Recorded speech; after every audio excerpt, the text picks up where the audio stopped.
নারীদেরও প্রচন্ড পরিমাণ কষ্ট হয়।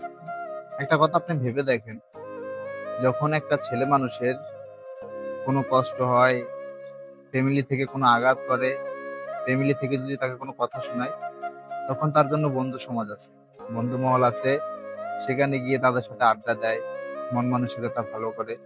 আর একটা মেয়ে দেখেন, যখন ফ্যামিলি থেকে কোনো কথা শুনে, তখন তার বন্ধু মহল নাই, যে সে বন্ধু মহলের মতো বন্ধু মহলের কাছে যে আড্ডা দিবে, সে ওই ঘরের কোণে বসে সে একই কথা বারবার ভাবতে থাকে।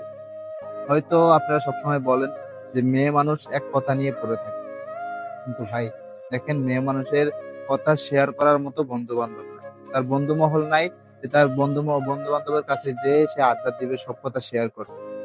দিন শেষে ছেলে মানুষেরা যতই কষ্ট থাকুক না কেন, তারা বন্ধু বান্ধবের কাছে যাইতে পারে, বন্ধু বান্ধবের কাছে আড্ডা দেয়, মনের কষ্টগুলা তাদের কাছে খুইলা বলতে পারে।